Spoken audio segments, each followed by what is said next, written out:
Good evening, everyone. My name is Eric Muringo. I'll be your host today. We are just waiting for a few more people to join and we'll start the meeting.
Once again, good evening, members of PSK.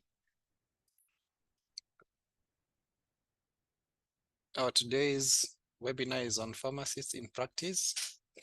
We have our main speaker and we have um, Dr. Kadare, who will be taking us through a presentation, and then I will be guiding or making comments on CPD claiming and some of the challenges. So from wherever you are, feel welcome. We're going to do some ground rules for the webinar. And as you wait for more to join, but this is just usual stuff. We've done this before every time that you have webinars. First, we thank you for participating in this session and remind you that you'll remain muted during the entire course of this session. You can ask questions during the presentations via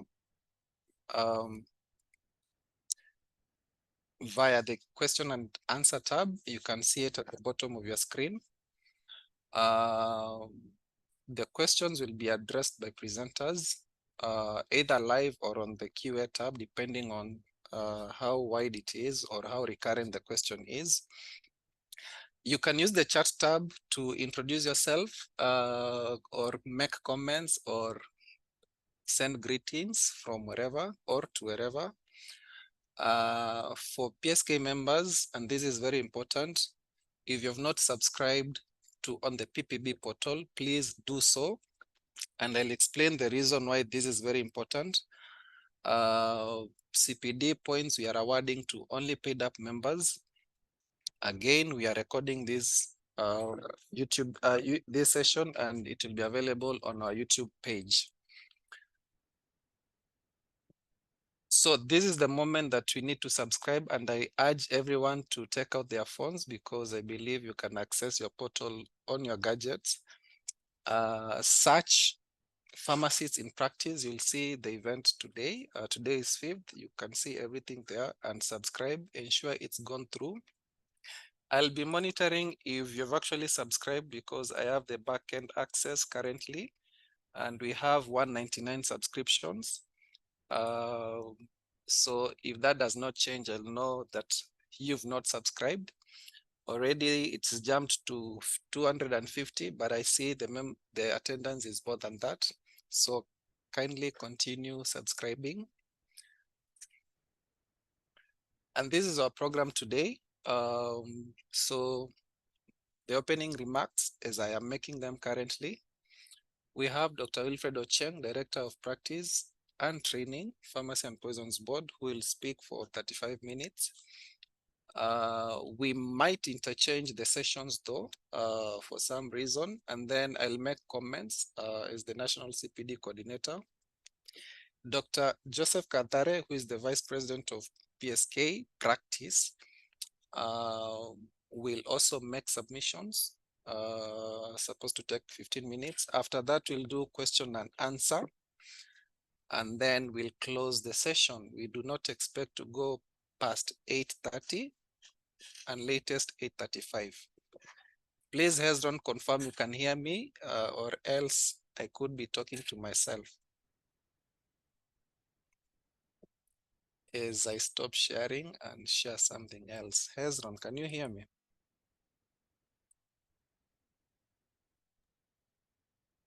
We can hear you, Dr. Muringo. Okay, thank you. So I will start with my presentation. Okay, I've joined there. Oh, Doctor, you've joined. Okay. Okay. You ready? Do you have a presentation ready? I can make my comments as you set up or send the presentation if you need me to project. Let me know, please. Hello, Eric. Good evening. Evening, Daktari. How are you? And good evening to all participants. Sorry, I had some technology challenges which has been resolved. Okay. I can share my screen. I think we should be able to work here. Go ahead. Thank you. Right on time.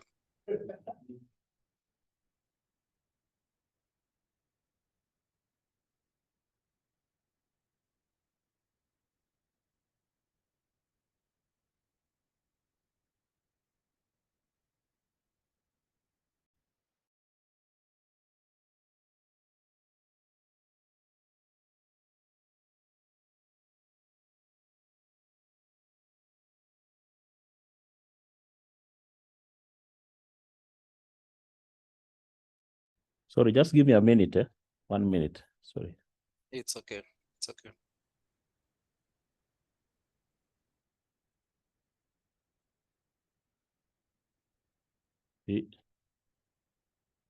Where is this thing? Oops.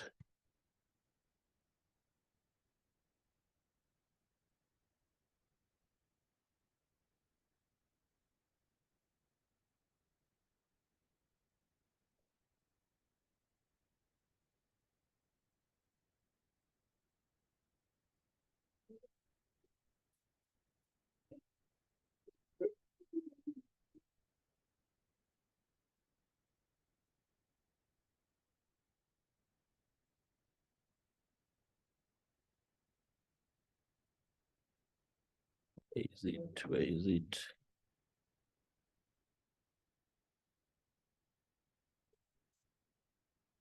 How do you increase this thing now? Okay, it's done.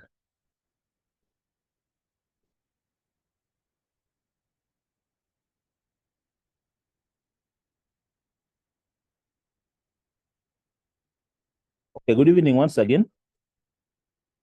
Evening, Daktari. I hope you are now able to see my screen. I can see your screen and I can hear you loud and clear. Very good. Some challenges with technology here and there, you know, these things, they come with challenges as always. So to all participants, I just want to say a warm good evening to all of you. This invitation by PSK was to allow me to just highlight a few issues as I've seen Hezron has shared on the WhatsApp group. So to start us off, I'll just give a brief overview of, no, you already know who PPB is or what PPB is, but just as a reminder, even if we know, Pharmacy and Poisons Board is the regulatory authority for health products and technologies, and also the pharmacy profession in Kenya. We have a vision, which is to be a center of excellence in the regulation of pharmacy profession, medical products, and technologies. And our mission is captured that we want to protect the health of the public by regulating the profession of pharmacy and ensuring quality, safety, and efficacy of medical products and health technologies. While doing that, we share some common values as PPB, professionalism, integrity and respect, accountability and transparency, and we are committed to public health. So those are the guiding values for PPB. Then again, PPB, we are a law-abiding institution. So we are guided by the Constitution of Kenya, which in the Bill of Rights has committed that every citizen has a basic human right to the highest attainable standard of health. And then the mandate of PPB falls under the national government regulatory systems, where we oversee all issues pharmacy regulation. And then we also have a policy framework under the Ministry of Health, which guides our operations. PPB is a body corporate under the Ministry of Health. So we also subscribe to the Ministry of Health policy to try is taking. But the actual mandate of PPB is crystallized under the Pharmacy and Poisons Act, which commenced in 1957. That is the Cap 244 laws of Kenya. Of course, later on, there was also the Health Act 2017, which also makes some provisions that are very relevant to the regulation of health products and technologies, as well as regulation of the pharmacy profession. So I'll not go into specific highlights of the law within those particular, the Constitution and the Acts of Parliament, but I think I can just highlight a few under the Pharmacy and Poisons Act, which are very relevant to what we are going to discuss today. The mandate of the functions of PPB are captured under Section 3 of the Pharmacy and Poisons Act. So I've just highlighted 3B2J, which provides the function to inspect and license all premises, that is manufacturing, importing, exporting, wholesalers, distributors, pharmacies, including those in hospitals and clinics. And then Section 23, 27, and 35A relate to registration of premises, wholesale dealers' licenses, and the manufacturing licenses, respectively. 35B speaks to good manufacturing practices. And of course, there are some powers given under 3B2E for the board to grant or revoke licenses for the manufacture, importation, exportation, distribution, and sale of medicinal substances. Then we have, in addition to that, there are many provisions captured under Section 3B3. And 3B3 is specific to functions relating to regulation of the profession of pharmacy. The most critical ones that I wanted to highlight is 3B3F, which gives the board the powers to establish or prescribe the different categories of pharmacy businesses and the scope of practice of persons registered or enrolled in terms of the Act, or the services or acts which shall, for purpose of the Act, be deemed to be services or acts specifically pertaining to pharmacists or pharmaceutical technologies, and the conditions under which those services may be provided or the acts may be performed. And then 3B31 is also very important because it gives the board the power to approve and license premises for the practice by pharmacists and pharmaceutical technologists. So I'll not go into, I think some of these are repeated. I'll just highlight that generally the entry into practice starts with the registration, and that is captured under Section 8, which states who should be recognized as a pharmacist to be registered to practice in Kenya. And then Section 9 subsequently gives provisions related to practice licenses. So after being registered, for you to practice, you must obtain a practice license, and those provisions are made under Section 9, which includes also provisions on CPD as a requirement for renewal of licenses. And then there's a very important aspect of law, which is covered under Section 12, and that is on professional misconduct. What really constitutes professional misconduct and how it is supposed to be handled. So I think that gives a summary of whatever I can highlight, but I would encourage everybody to take their time to read the whole act, especially the sections that have highlighted 3, 8, 9, 12, then the others, which I've also highlighted earlier. So generally, in terms of management, as PPB, when we perform our duties, we are guided, I said, by law. So we have the statutes, which have enumerated Chapter 44, Health Act, and of course, the Constitution is the supreme, sitting at the top. Then you also have another level, which is the regulations or rules, which are legal notices, which also guide on of the force of law. Of course, they are laws, but at a slightly lower level than the acts themselves. Then you have guidelines, like PPB has been reviewing quite a number of guidelines in the last year or so, of course, in consultation with the stakeholders, so that we define or prescribe what people need to abide by to help in implementation of the law, and also to clarify, or to unpack whatever requirements are stated in law but need to be stated more clearly. Then we do it in guidelines.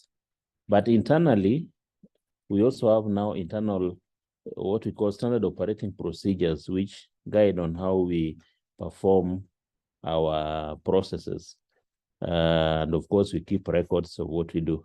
So I thought this slide may be important just to highlight that system. So that having been said, I've already mentioned some of the laws that you need to interact with as pharmacists.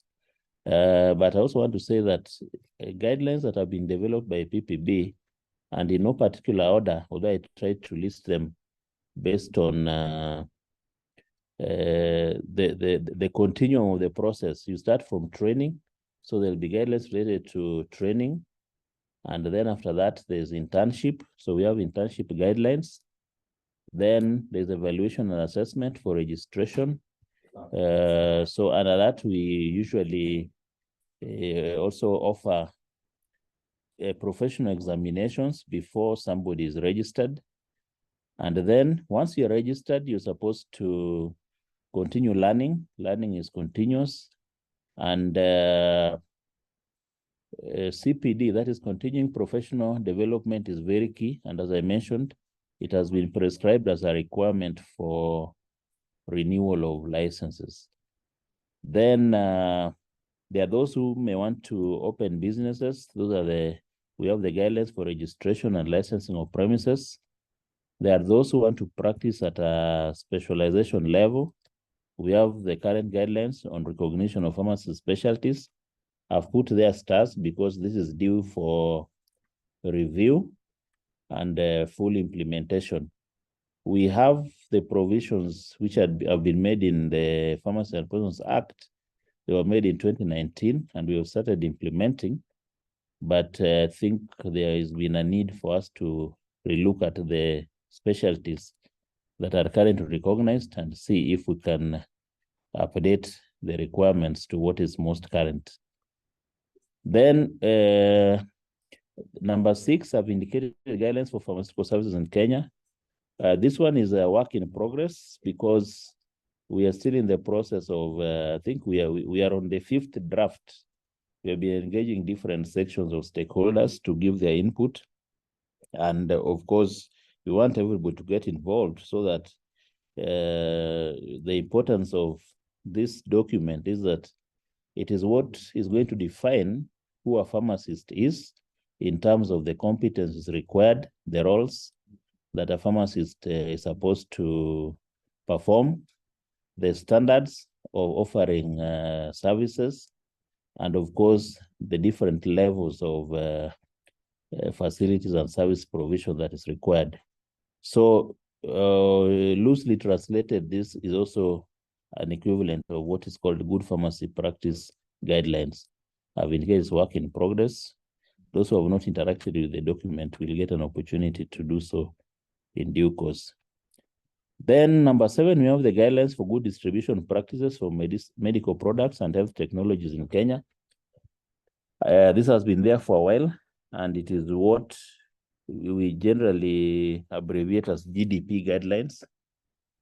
And all the approved guidelines are available on the PPP website. So we'll try to maintain only the latest version on the website so that whenever you need to interact with them, you get what is most current. And then for practice, again, this is very important. Number 8, I have guidelines for advertisement and promotion of health products and technologies. This is a hot topic, especially for those who want a presence kwa mtandao. So this will be very useful for people to interact with. And then there's guidelines for safe management of pharmaceutical waste. We generate pharmaceutical waste all the time in the facilities where we work, and there's some guidance on how that is supposed to be managed. Number 10 is quite new, guidelines for transportation of pharmaceuticals in Kenya. And then there is one which has not been implemented, guidelines for registration of medical devices establishments. And last but not least, among the ones I felt I should highlight is qualification and experience requirements and responsibilities for key personnel of licensed manufacturers and medical products and health technologies in Kenya. This applies to manufacturing facilities. And of course, the key personnel that we're looking at here mainly are there must be a pharmacist, of course. There may be other qualifications that somebody may have in addition to qualify as a key personnel, to qualify to be in the list of key personnel in a manufacturing facility. Now, as we operate as PPB, in our operations, we are guided by a customer service charter. So we have a customer service charter which outlines the services that we offer and the commitment that PPB has made to deliver the services within particular timelines. So this is also available on the website. And I also want to urge people to interact with it so that you know what to expect from PPB. In addition to the laws that I mentioned, recently there have been a few amendments to the Pharmacy and Poisons Act and other regulations that have been published. And I wanted to highlight these 3. We have the Pharmacy and Poisons Amendment Rules 2022, which were which became a legal instrument under some the legal notice, I think, was dated June 2022, and there are quite a number of amendments have been done there. I'm not highlighting anything in particular, but they relate largely to products and many other issues, advertisement and things like that. Then the Pharmacy and Poisons Transportation of Pharmaceutical Rules 2022 also relates to transportation of pharmaceuticals.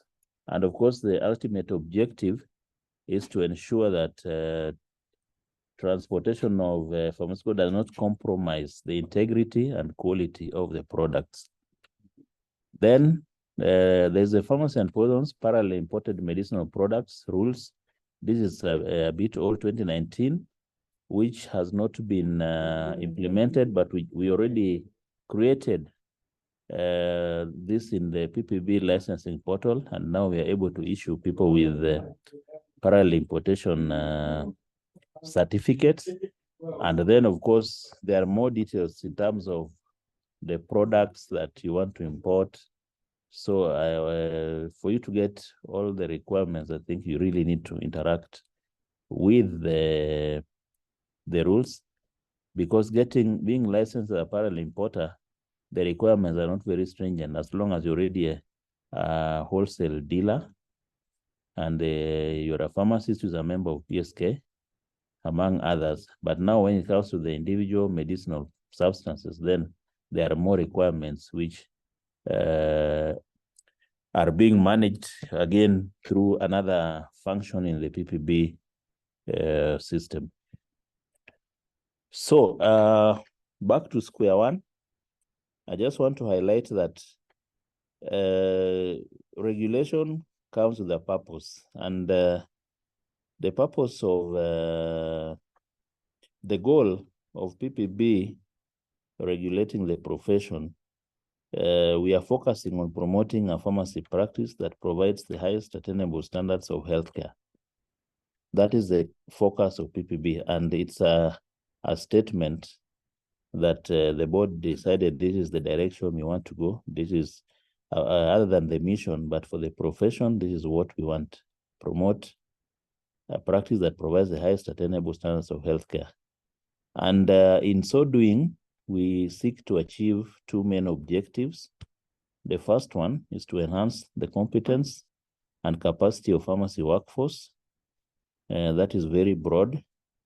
Number two is to enhance and refocus the role of pharmacy practice in national healthcare, so that the role of pharmacy practice can be felt within the national healthcare system. This one is just a summary of what we do. We handle from training students are supposed to be indexed. Once they qualify, we offer professional exams. Then we manage the internship program. And of course, in collaboration with the people who are preceptors, and give us internship centers where we can send the interns. And we have the preceptors as opposed to supervise the interns and certify that this person has done the internship and looks okay, can be allowed to practice. And then we go through the registration for pharmacists and enrollment for pharmaceutical technologists. And once you are registered, you can now apply for practice license. But then as you practice, you are required to engage in continuing professional education or development. Of course, you may decide to go for further training, maybe other short courses, which may be part of CPD, or you go for longer courses, which may qualify you to be a specialist. Then annual licensing is a requirement by law. So everybody is supposed to have a valid license at any given time. So in the Pharmacy and Poisons Act, in under section 9, there's a definition of what is to be interpreted to mean practice, and there's usually some confusion around that. What people say, why should people get non-practice allowances? It means if you're getting non-practice allowance, you're not practicing. I think that was clarified under section 9, what practicing actually means. So you can, I didn't put that in this presentation, but you can actually read, and it's quite broad. It's very, very broad.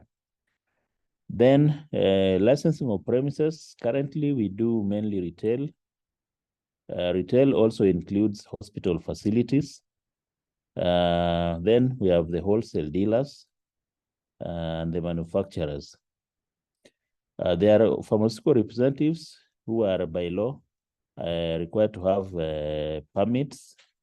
And those are people who are working under market authorization holders or distributors, and they promote products or carry samples for purposes of giving to people who may lawfully have them. Then one thing I need to highlight is that once you are licensed, the license status is public.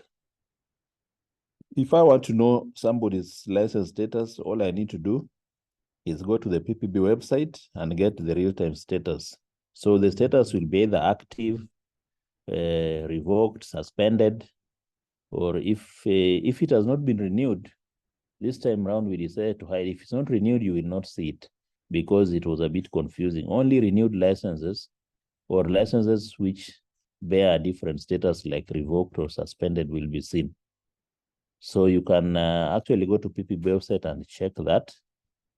The licenses that we issue have a QR code, which you can scan and will give you, of course, the real-time status of that particular license. And then we have issued premises with the codes. This has been implemented. Of course, lately, I think there are a few premises which do not have their codes, but we have made arrangements for them to be given those codes so that everybody is on the same page. So with the premise code, of course, you send that code by text message to a short code 21031. Then it will return a message whether that premise is licensed or not, who is the superintendent. And if it is not licensed, then of course, you are encouraged to report it to the nearest PPB office or by any other means that you can report to PPB. Then, if you are licensed, you're allowed to do a variation of the license. If whatever you intended to do, you no longer want to proceed with it, or you changing employment, or you want to, you can do variation. And this is one of the things that PSK asked me to talk about. So I will highlight a little bit more matters pertaining to variation of licenses. Variation of licenses only applies to an active license, which means if I have a license expiring on 31st of December 2023, and I want to do something else, I have to apply for variation. If you don't have an active license, you cannot do a variation. I think that's a point I need to clarify. So only people with active licenses. If you have made an application, but the application is still in process, it has not been approved, you can only do editing of the application, but not a variation. So the variation function, when you log into your portal, on the homepage, it is very conspicuous there with 3 arrows going different directions, but only for people with active licenses. So there are 2 types of variations to a license that you can do. There's what we call a major variation. And this classification has been done like this just for the purpose of, just to make it clear that what is considered major will require inspection or reinspection before the variation is approved. So if you have registered premises, for example, and you want to change the location, you're changing the plot number, building, floor in the same building, then that will attract inspection of the premises. Remember, you are issued with a certificate of registration of premises. So the new premises where you are moving to, you are changing location, will be considered as a different premise, and that has to be inspected for compliance with the minimum requirements as stipulated in the good distribution practice guidelines. Before that inspection report is reviewed and approved, then the variation is approved. If you are previously doing retail business and you want to go to wholesale, or you are doing wholesale, change to retail, again, there may be some requirements stipulated in the guidelines that must be verified. So an inspection is supposed to be done. If you are changing from a business of pharmacist that are pharmaceutical technologies, vice versa, and I think this happens a lot. Right now, there's no much difference, but it's something which may require in future. I don't think this is really implemented as at now, but in future, it's something which may require inspection. If you are altering the premises, renovating, making some substantial changes to require inspection, If a person is deceased, a licensed person is deceased, there are provisions in the Pharmacy and Poisons Act that deal with that. You're supposed to notify the board, and the board is supposed to, it may not necessarily require an inspection, but the board will have to make a decision and formally allow you to carry on with the business by a personal representative. And of course, there must be a pharmacist in charge of the business, which is approved by the board, and the board may decide the duration. The law says not more than 5 years. So that gives you time for continuity of business and also time to be able to make the necessary arrangements for further continuity after the period that the board has granted expires. And then the cessation or closure of business, which is a major variation. If you decide you want to close the business, it is good practice to inform the board that this business is closed. And we have created in the variation portal a functionality that you can actually apply and attach the cessation letter. Then once we approve, the premises will be archived as a closed business. It is also good for purposes of KRA. I want to mention this because sometimes the taxman will ask PPB to confirm if this business has been in operation during this period, or any other government agency or department that may want that information. If it's officially closed, then we can say, yes, we closed this on this particular date. It has not been operating.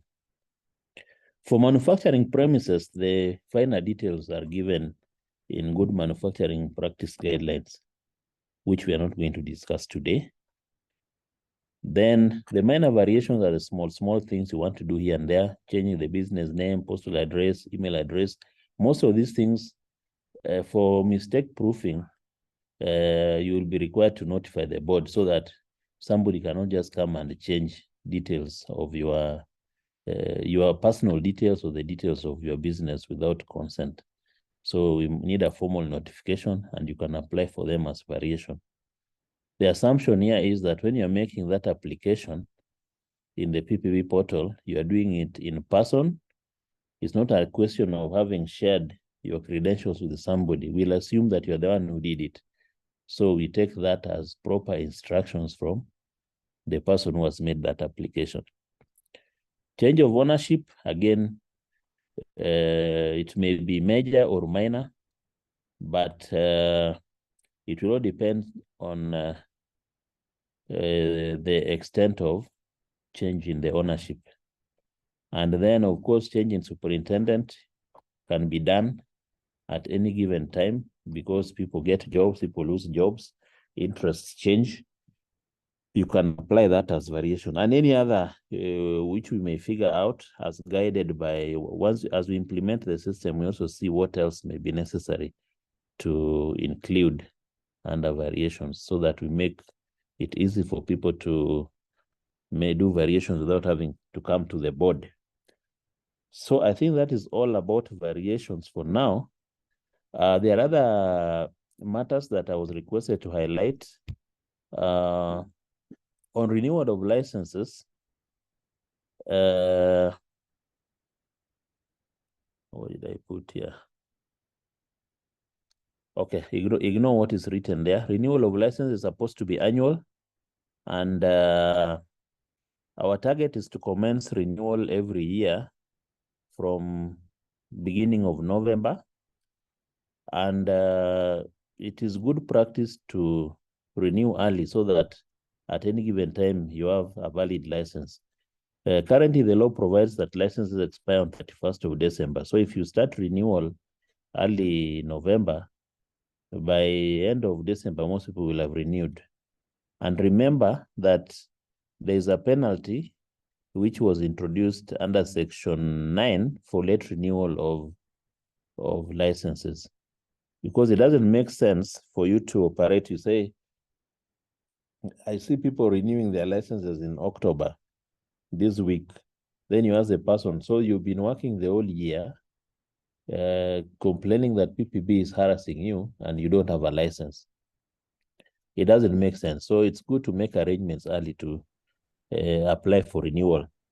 The only thing you need for renewal is just to have your CPD points and the amount of money that you used to pay for the fee. And if it is status quo, our target renewal time is supposed to be very, very low. So within probably even within hours, you can get your license for status quo. Status quo means nothing changes. You've been there, that's where you practice. You will be able to get your license renewed very fast. Then for payment, we had a challenge when we were transitioning to e-citizen. I think that has been sorted, but anybody who has an issue with that can still contact PPB to have the matter resolved whenever you have an issue regarding payment. It's hanging, not reflecting. But I'm hoping by the time, because I'm informed by our ICT department and the e-citizen people that this matter has been resolved. So I'm not seeing many complaints as we had when we were starting the system, and integration was still not very proper. There are many frequently asked questions regarding licensing. What we have done as PPB, we have updated some of these questions on the website and given answers to those questions. We have also included some of the common mistakes people make when they are applying for licenses, and suggested how they can be mitigated. I've not provided the link here, but there's a link I'll share on the WhatsApp group with PSK, then PSK can share, where you can access the frequently asked questions, and you can go specifically to the area of interest and check if yours is covered. I had asked the PSK office to submit any other questions so that we can continue updating, and we can take care of most of the things that people want to know regarding practice, licensing, and even training, so that you have access to the information without necessarily waiting until you talk to somebody from PPB. It's only where it is not clear, then you have to contact us, then we'll be on hand to assist you. Then there's an issue about the Memorandum of Understanding, MOU, between PPB and PSK. I confirm that there's a collaborative mechanism that PPB and PSK signed, and this is supposed to enhance self-regulation. I don't think I'll be able to discuss the details here, but maybe PSK will guide. I don't want to discuss the details here. Basically, what we are saying is that we are approaching practice and licensing from a point of view of not policing, but we want the best for Kenyans, so we want to offer the highest attainable standards. How do we maintain these standards? It doesn't, we have to wait for a stick and carrot kind of mechanism, but a way in which all of us will perform our roles and make it very easy for us to fulfill our commitment to the public.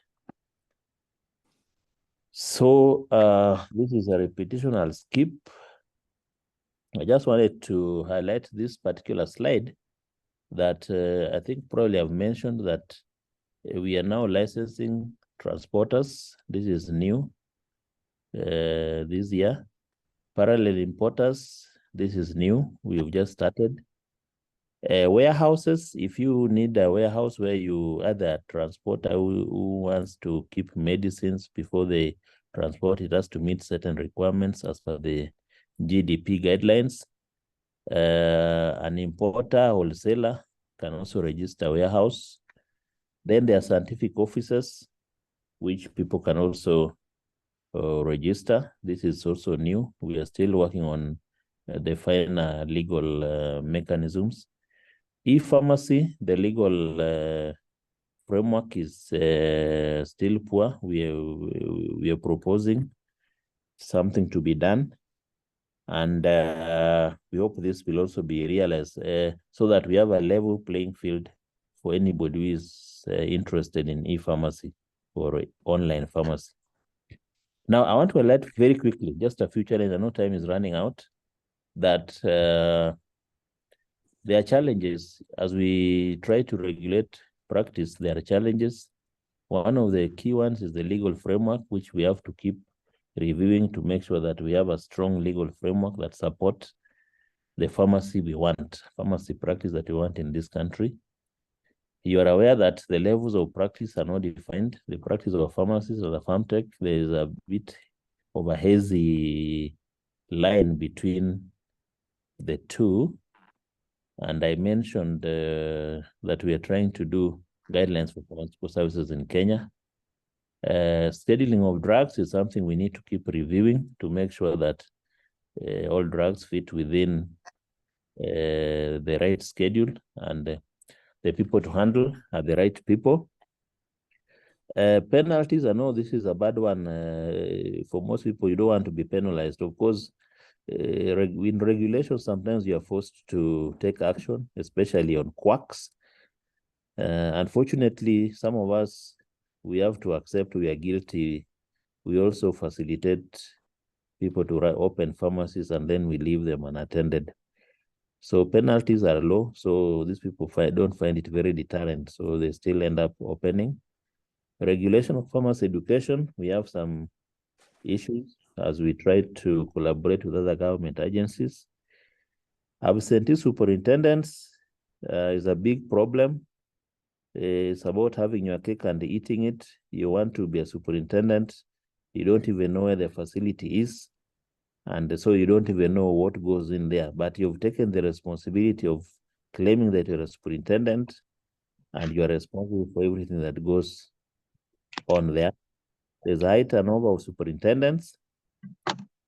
And then the issue of online pharmacies, we have so many people developing apps. And one of the solutions probably the board will be considering is if we need to develop a national platform to make it easy for people to engage in e-commerce or e-pharmacy. Whether you develop your own app or not, you can still benefit from a platform that is free of charge or something like that, that is national. And then we've been talking about the minimum distance between pharmacies. It has been a bit tricky, but I hope we'll be able to achieve this. Internship programs, we have a challenge for those who are, I know there could be people who are still doing the internships in this webinar. Industry and pharmacy, we have a bit of a challenge in terms of getting adequate sites. So we are working to try and make sure that is sorted. So I want to terminate this there, and I know I've taken quite a lot of time. Probably then we can address the Q&As as guided by the moderator. Thank you very much. Thank you, Dr. Cheng, for not allowing me to cut you short. 5 more minutes and I've donated those ones from my presentation. On the QA tab, you can find some of the questions that are almost direct questions, more specific, and some that are generalized. So I'll give you time to go through and maybe come back with answers after some time. Yeah. So allow me to get back to the QA session after maybe in 15 minutes or 20. So we'll allow you to tackle the questions. If you allow me to share my screen, to do something quickly. Yeah. Okay. Yes, I'll stop there again. Thank you. So yeah, on CPD, I know we have new members of PSK in the call, maybe newly registered pharmacists who have no idea how to claim CPD. It's quite simple.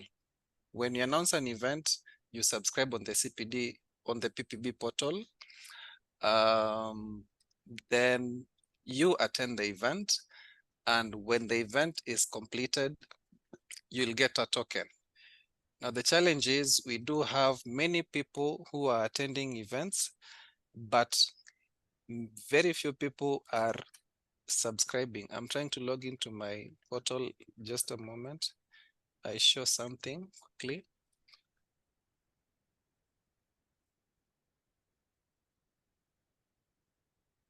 So this is my portal, and this is for the benefit of people who keep asking questions and even going to the PSK portal, which is the old platform that was being used for CPD to claim CPD points. And that's not what we do currently. If I look at the membership currently of this specific webinar, we have 570 people Dr. attending. Mringo, Yes. I think you're sharing the wrong slide. Okay, I'm sharing my live browser. Which one can you see? I think it's a chat or something. Oh, sorry. Just a moment. Mhm.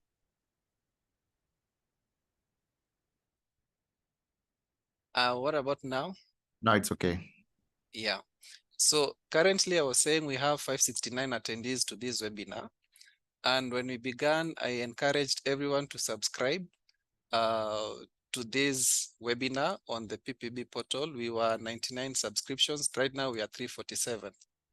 If I wanted to send tokens immediately after this webinar, it won't be possible because we need at least to get 567 people subscribing here so that the number can change enough for the tokens to be enough for everyone. And that's the case for other webinars that we've done, like Life After Birth webinar series. We have 861 attendees, but we have 815. So we still are short of people who need tokens, who have attended. For this other one, I'm just showing for the benefit of you to understand why we encourage people to subscribe and why this sometimes goes to affect the lead time of you receiving your token. This webinar was attended by 671 people. Gender mainstreaming. The people who have subscribed so far should be here. There are 601. So we do not have enough tokens for each of you to get. Remember, we have to get all the tokens for each one at least, so that even if you have not subscribed, you can subscribe and still claim. So it's the same case for several other events. That's why I'm encouraging, even now as you are in this webinar, kindly do log into your portal and subscribe.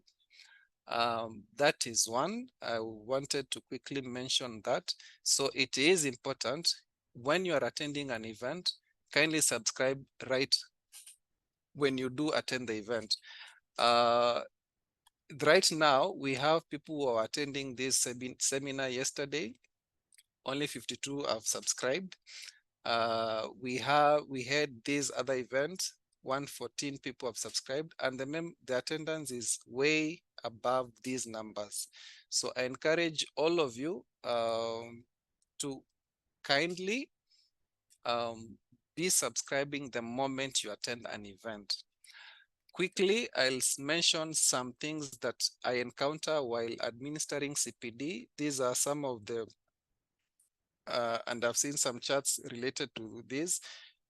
If you can see my screen, CPD claim, this was the portal that PSK was using to award CPD tokens way before CPD became a function of PPB. Yeah, in the sense that the PSK portal had this site where you can claim tokens. So we still have members going back there and trying to claim CPD tokens, and then they receive an error that says the token is expired because really they are claiming it on the wrong platform. We do have people and I understand even this is a challenge. Looking for events on the PPP portal, it's quite hectic because there are thousands of events running, different CPD providers. So that's how we encourage people to use the search option to locate the specific event.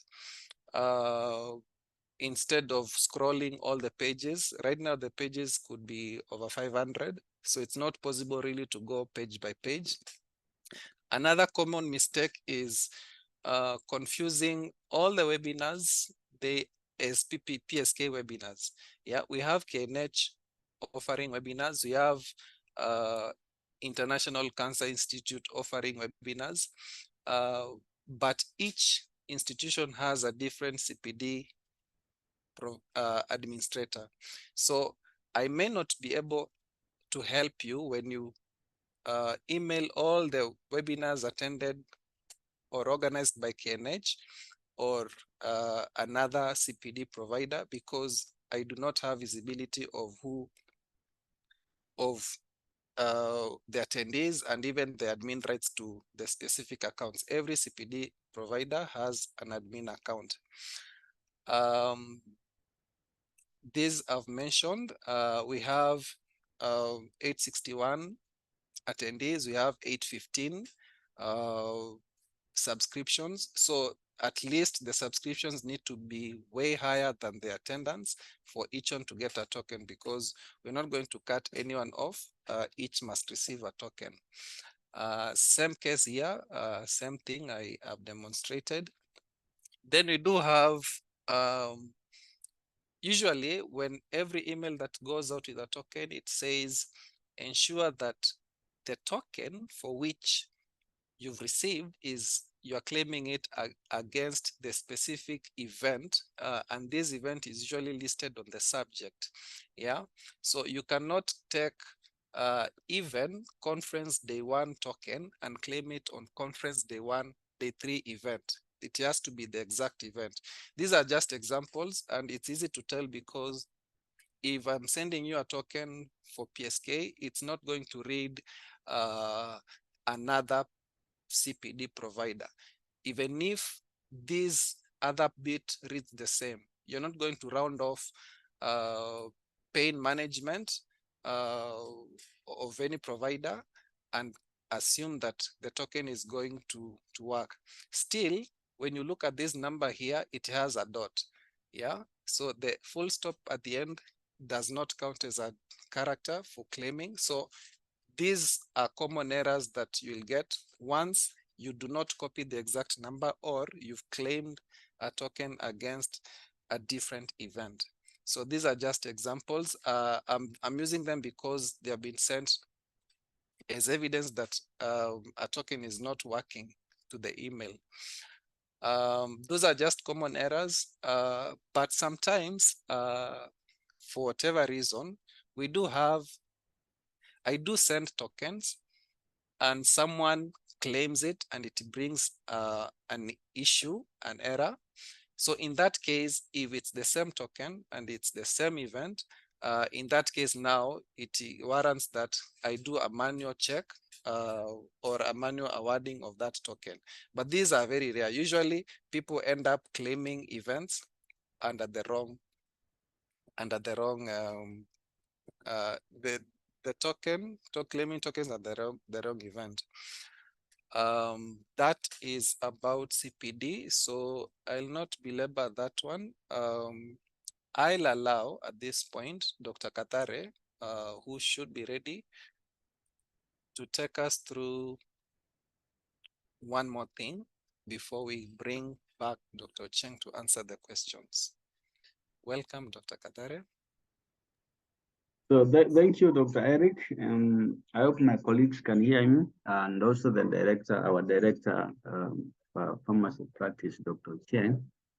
Actually, we are very privileged to have him, and I want to recognize his big sacrifice to share with us a few things concerning our practice. Thank you so much, Dr. Chen, and my fellow colleagues.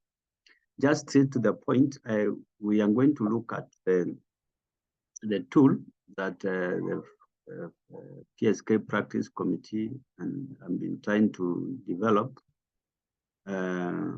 We have been able to convert the two into a Google form. We also have the PDF format and the Word document. Once we finalize, then I think we'll be able to share with members, and they are at liberty to hand it according to the setup where they are working from and the service point of various medication services. So just quickly, the We are going to go through this form. It is good that we actually remind ourselves that the key outcomes for medication therapy management is to identify drug therapy problems. That is identification, and no one else can do it effectively than the pharmacist. Number two is actually to resolve the identifying drug therapy problems, which are too many. And this now will give us the outcome of having intermediate healthcare outcomes, where now we bring in the control of cholesterol levels, control BP, control diabetes, and all other areas of chronic conditions. That's when we get the intermediate health outcomes through MTM. And of course, the impact of MTM globally on healthcare utilization, and again, the outcomes and the patient-centered outcome depends on the identification and the resolving of those drug problems. And that is the only pride of any duly qualified and registered pharmacist. No any other person can claim to do that. So this form, the first thing we are looking at is, of course, is the ownership. It's supposed to be in a duplicate form. If you fill it in Samburu, we are going to get to a copy, and the PSK office will get the copy. We are looking at a way for the last 60 years in existence of PSK. How do we now start collecting data? And that is our focus as PSK. We want as much as possible to have the data that can help us make decisions and even actually influence policy change. So we have MTM pharmacy facility information, the name of Dr. Eric, I thought you could open the link so that you can fill it as we go through, because this is the first page. Are you able to go to the next page with this format? Just a moment. I think, okay. No, I don't think so. So you want us to go question by question? Yes, I wanted as we go through until the last page. It's only like 3 minutes so that members can see the content. So I don't know how, yeah, exactly. Yeah, something like that. Good. So now let's go up and start now. 3 minutes. Yeah, very good. I just put one, just you want I know you like Anis, Dr. Anis. Good. So you can see we have patient information. So we want to correct it, whether we're in Samburu, Wajir, Keroka. We also need to have the age of the patient and the gender. Of course, gender, you know why we need it, because some drugs will respond differently to various genders, maybe. Because we are looking at the reimbursement model, we will need to have insurance, the patient that is having, so that after 6 months of collecting data, we are able to tell a UAP, we have 10,000 members who we have conducted MTM, and they are your members. They have a premium with you. It can give us a bargaining power. Sometimes patients may not be able to speak on themselves. We now need to have caregivers on behalf who can take MTM section on behalf of the patient. So the primary concern, you must understand it before you continue to medication review. So why is the patient coming for medication review? Maybe because of fatigue, something like that. So what are the patient's expectations from the medication? Now, currently, when pharmacists sit down with the patient, we may not be having expectation. But remember, when we become a provider, there's a responsibility and accountability. That's where now expectation comes in. We have the concept, okay? So we have to have the concept, we have the health information, we have the details of the allergies. Smoking, remember, we used to count smoking per packet. So that is very important. Just write anything there. Then how will alcohol consumption help us in terms of metabolism and other interactions? We are considering the number of bottles, but I think we will be able to do some amendment. Caffeine, remember, is very important for us when we're conducting MTM. And of course, we have the types there. We don't want to leave any. Most of the patients taking drug, they are also addicted to caffeine, and they want to capture it very well. I'm sure we know about the grape fruit. That is okay. Okay. So is the patient restricted on a restricted diet? That is very important for us so that it may not affect medication outcome. The diet orders, this is where we also need pharmacists specialize in nutrition aspect. It's very important because you stand to give more informed advice. Physical activity, remember also physical activity affect distribution of the drugs and other factors. What is this activity? Is it moderate so that maybe the patient is having exercise-induced asthma and not because of the drug? And how long? The number of steps, just, Eric, we just move faster. So recreation is where we are talking about the use of drugs of abuse. So it's very important when we are doing the review.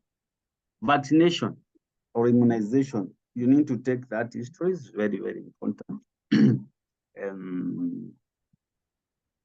Yes.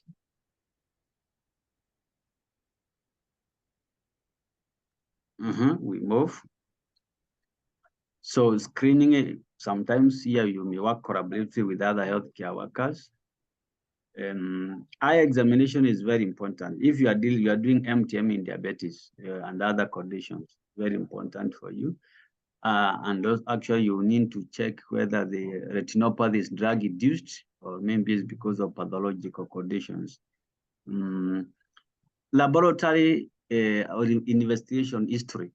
That's why as pharmacists need to have a background on laboratory test interpretation so that they can help you make an informed referral, informed decision. Okay. Of course, in body weight, I think in Kenya and in Africa, we are the countries who are doing a lot of underdose because you go to community pharmacy, to hospitals, we no longer calculate those based on the body weight. Just do a sampling, you see 5 ml TDS, 10 ml TDS. And I think that thing Dr. Chen will need to address one day. It is a general practice where we are doing a lot of underdose. And funny enough, they work, I don't know.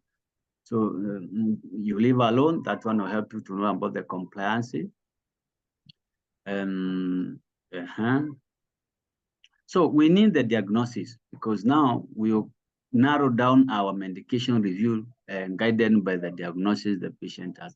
Remember, we are not doing a diagnosis. We just want to know so that the physician and other people may not say that we are doing disease aspect, but diagnosis is very important for us to make a conclusion. Yes, is there a chronic condition? Of course, in MTM, you need to look at the creatinine clearance levels, even if the patient is outpatient, because he may be on a long-term drug, which after 5 years is going to affect the kidney clearance level. So you need to know it as you start so that you can monitor as you progress and devising on the drug outcome. Of course, all those are major organs, liver and disease. We need to find out.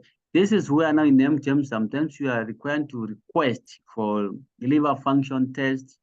If they are there, just to look at them and then collaborate with the physician to know the interpretation and other recommendations. Heart rate is very important so that when patient is given the drug which can cause tachycardia or bradycardia, you're able to relate that drug-related problem with the drug the patient is taking. Same case, the respiratory rate is important. Teratogenicity and embryology here is very important. When patients are on this drug, you need to know. And of course, which trimester that if you have a child who is born with some issues, you need to actually look at that when we're doing MTM. So the medical conditions with the relevant information parameters, that one does it, it's not a must, Eric, only number one, you can just put something, the rest you can go down. Now, this is where we had an issue that why pharmacists should have an examination coach in a community pharmacy when we are providing MTM. And I think this should start getting into our hand. Examination in MTM or in any clinical practice is important for us. And I think that's why we do a bit of clerkship. You are not doing percussion, palpitation because you are a clinician. No, you just want to know if patient has taken drug which is allergic, how can you find any papulas on the skin? You need to do, can you check chest inspection, whether it's affecting the breathing? So these are some of the things that we need to do just to make a good report on medication review. Next, doc. It can't move.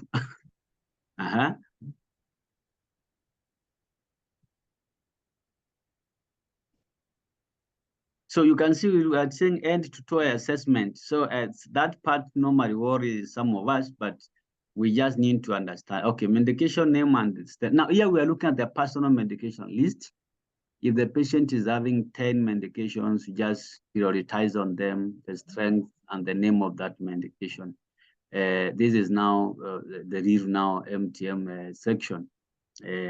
How does the patient take the drug is very important. You need to get it from the patient. This is the first-hand information if you are dealing with the patient direct, and which is the most reliable information when you are doing MTM compared to retrieving prescription history, PANs are all over in the facility. How long it has been there, purpose of the drug, why is the patient taking drug? You may realize it has been given drug for diabetes, but it's taking for another condition, which is actually even common again.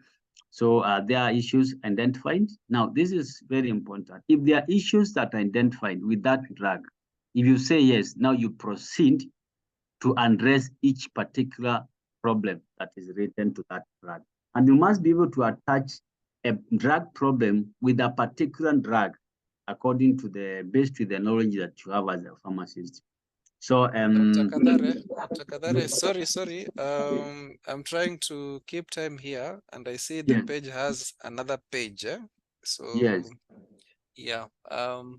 If we get the idea, can we get to the next page, please? Yes. Actually, yes, I agree with you, Doc. The next one, just the next one.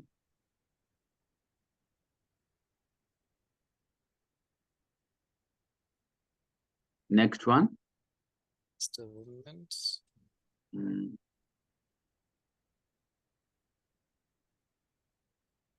Mm-hmm.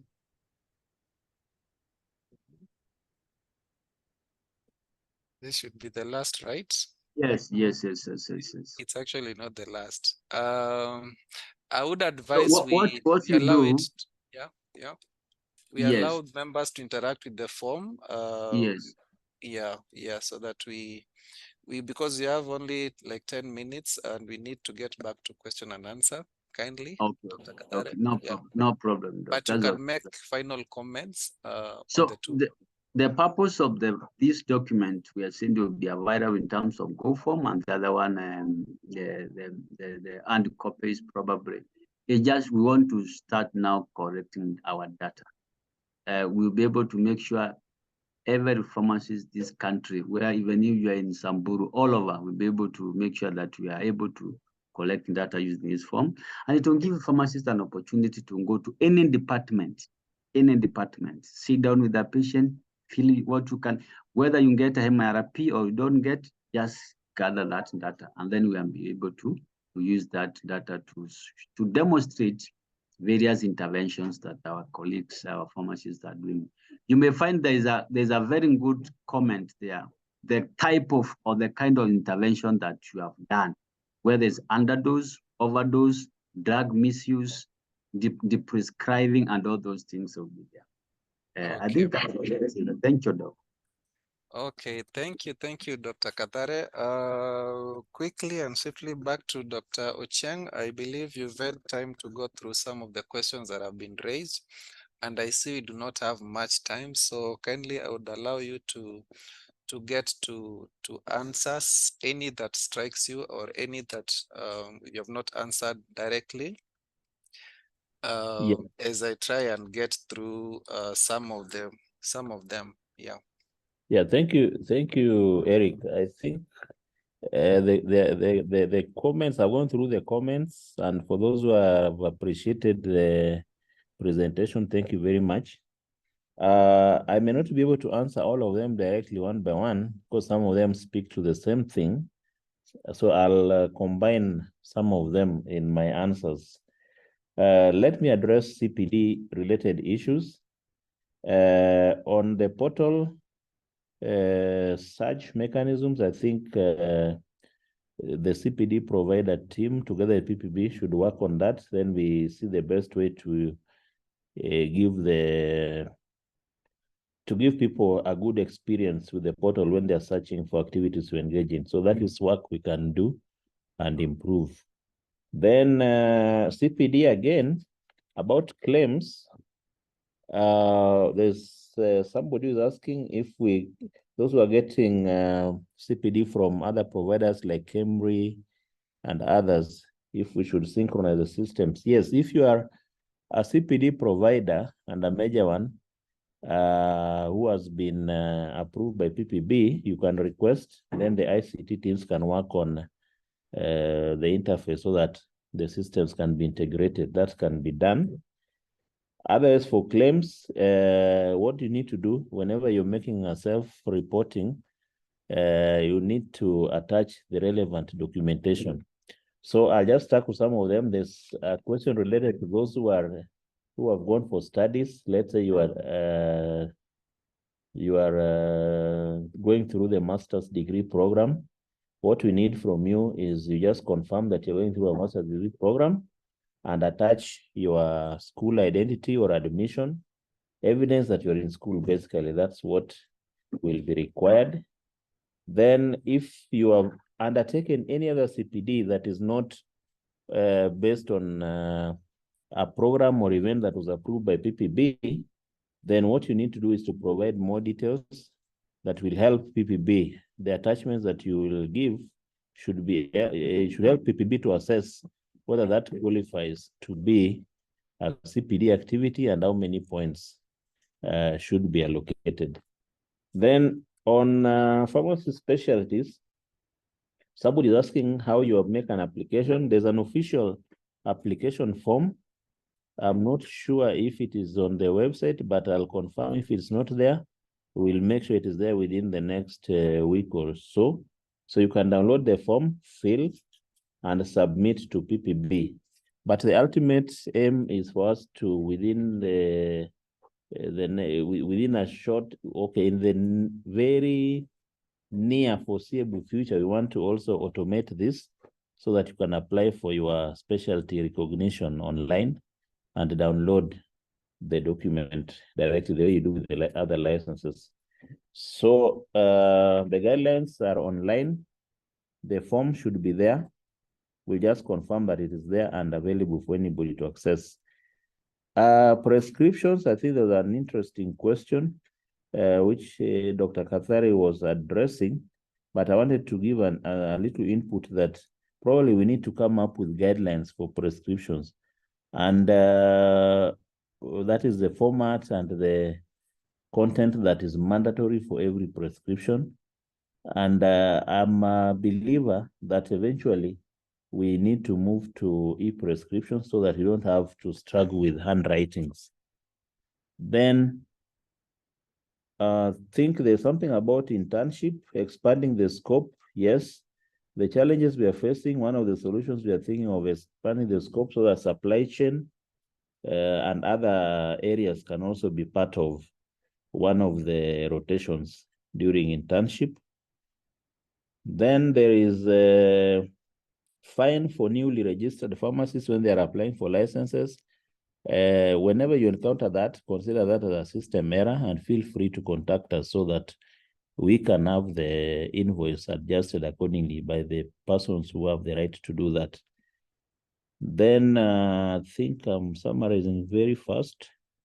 There is a question on e-pharmacy and advertisements. I think this was by Dr. Libert. Online pharmacy, do you need a license? Yes, you need a license. Not everybody is, you need a license because there are other commitments that you need to make that particularly relate to online pharmacies. One of the issues that is critical, I think, and is becoming a big issue. The other day you saw some facilities. There was a bar that was fined some money for breach of data protection laws and things like that. So there are other requirements, including being registered as a data protection agency or something like that. Then the cost, how much PPB is supposed to charge for online pharmacies, that is subject to debate and consultation with the stakeholders.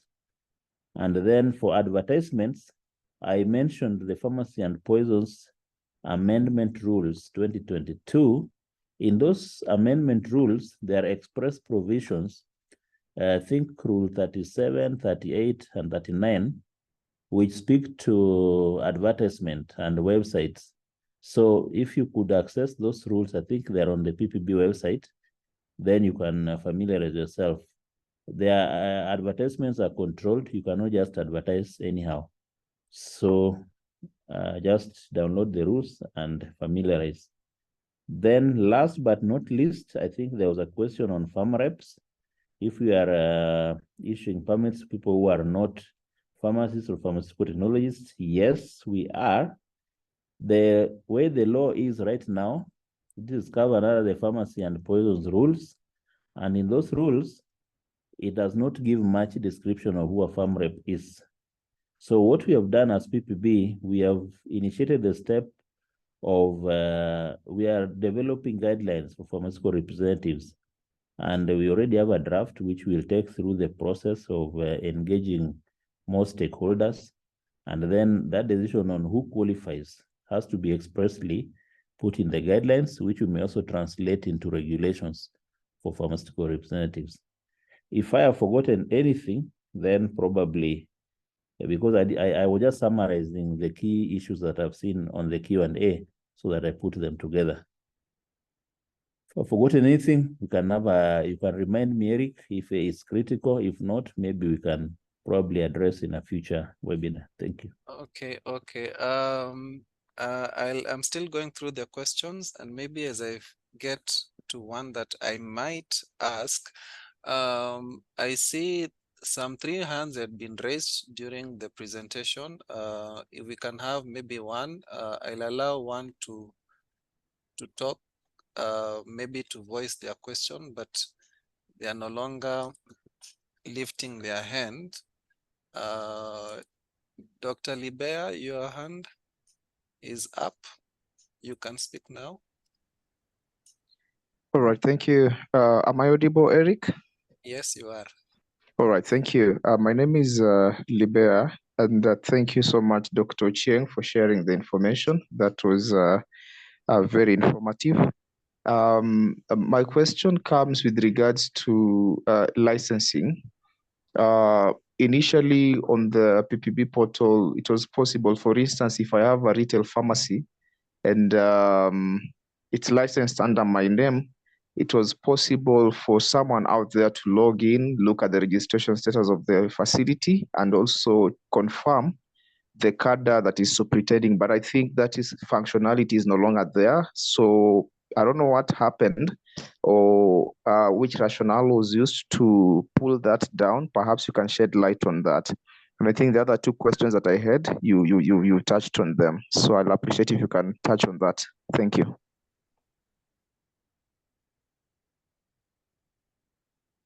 Okay, thank you. Eric, do we answer that or we take another one?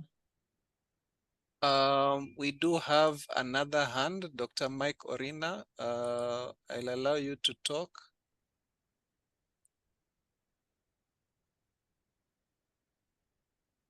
Dr. Mike Orina, you can talk.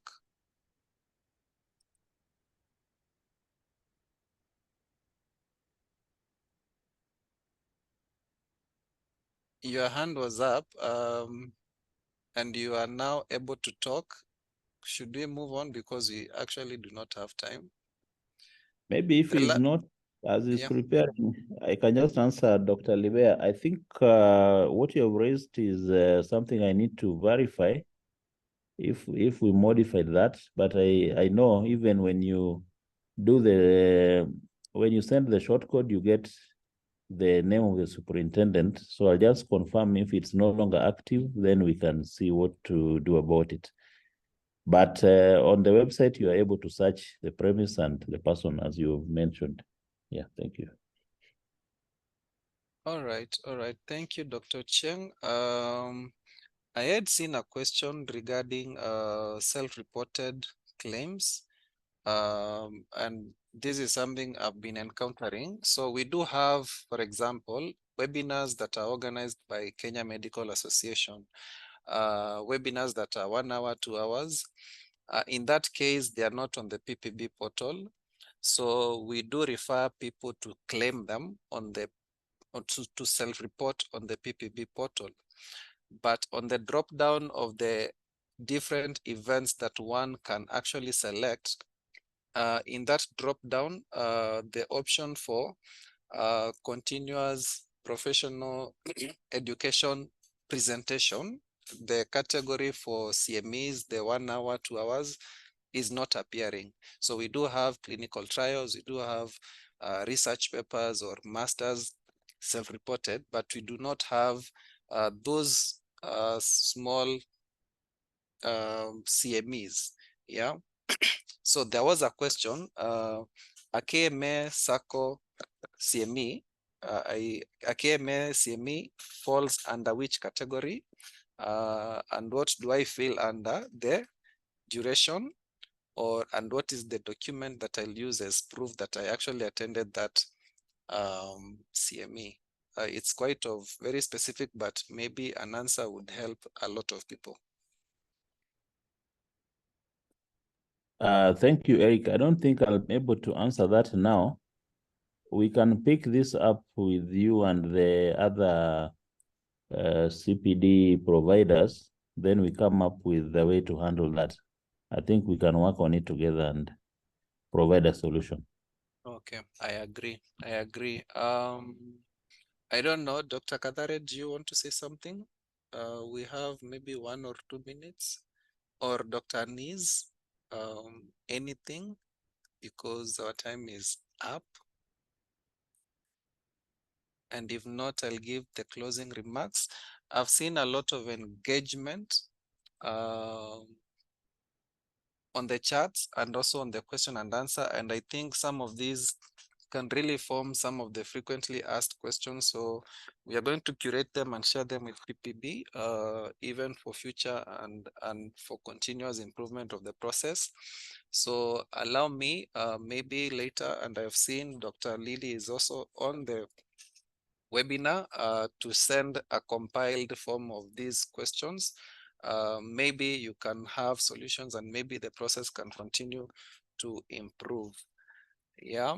Dr. Niz and Dr. Kadare didn't say anything. So at this point, I'll encourage again and once again, kindly subscribe on the portal.